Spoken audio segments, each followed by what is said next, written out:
Imagine trying to sync up 10 different gears in a watch.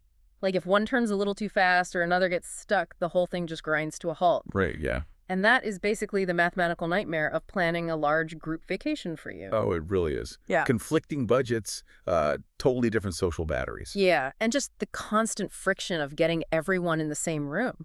Which is why, welcome to today's deep dive. We have a very specific mission today. We do. We are decoding the perfect group vacation spot by, looking at JMC6 Villa Bolod in Panglao, Philippines. Right, because this place has a 4.75-star rating from over 120 reviews. Yeah, and they specifically cater to these massive multifamily groups. The blend of luxury, comfort, and value is, well, guests just rave about it. So looking at the data, the sheer size jumps out right away. I mean, the main house is 500 square meters. Which is massive. It exclusively sleeps up to 10 guests across 4 air-conditioned bedrooms. And the reviews, like you read feedback from Krystelle, who said it was spacious and neat, and Alan from Indianapolis. Right? Alan loved the big, beautiful kitchen for his family. It really gives off that. That home away from home vibe. Francis Albert highly recommended it for large groups, too. They all keep talking about how cozy it is. Exactly. But, well, I struggle with this a bit because when I go on vacation, I want an escape, you know? Not a domestic environment where I still have to look at dirty dishes. How does a house actually improve group dynamics over a luxury hotel? I get that, but it really comes down to the psychology of shared space. Like, in a hotel, your group is physically siloed. Right, everyone's in their own separate box down a long hallway. Exactly, which creates logistical friction. I mean, every group breakfast needs a coordinated text thread. Ugh, the endless text threads. Right, but a massive central kitchen changes that flow. You get organic interaction.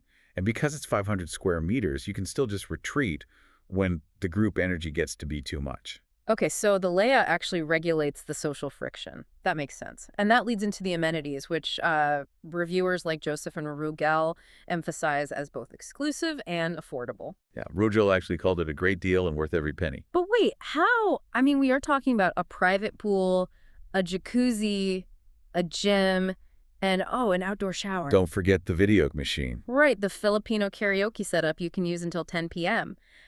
But how does a private compound offer resort-level perks without bankrupting you? Well, it's just the mechanics of a scaled shared economy. Like 10 people at a commercial resort are paying a premium to fight strangers for pool chairs. Oh, true. Here, the fixed operational costs are just distributed across the group.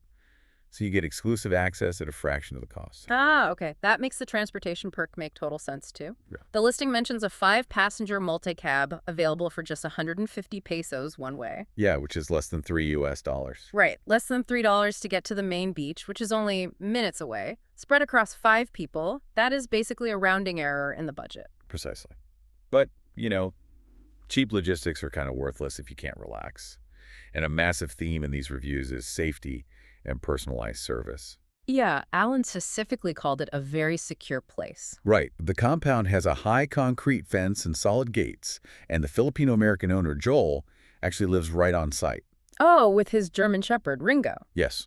Alongside the caretakers, Pablo and Juvelin, and Francis Albert specifically gave kudos to Ata Jovelin for her attentive help. Using that Filipino term of respect for an older sister. I love that. But there is a catch with this place, right? There is. They enforced a remarkably strict no outside guest party rule. Yeah, which feels contradictory. I mean, a giant house with a pool and karaoke and a no party rule. Why lock down the compound like a velvet rope at a lounge? Well, you might think of boundaries as restrictive, but in group dynamics, they actually create freedom. Wait, how does that work? By banning outside guests, they aren't just keeping the neighborhood happy, they are insulating the guests from uncontrollable variables. Oh my gosh, wait. That solves a massive social problem for the trip planner. Like, if your cousin is in town and wants to bring 5 random friends to crash the pool, the planner doesn't have to be the bad guy. They can just point to the strict policy. Right. The rule acts as a social shield to preserve the group's internal harmony. It protects the sanctuary you paid for. So JMC6 Villa Bolod really is the premier choice for a secure, high-end second home retreat in Panglao. But we did find one detail that complicates this whole picture. We did. There is a smaller secondary bungalow on the exact same property. Right. And if you book that smaller bungalow, pool access is strictly contingent on the main house being completely empty. Yep. Which leaves you with something to ponder before you book your next massive getaway. Is true luxury defined by the sprawling amenities you technically have access to, or by the absolute exclusivity of your privacy?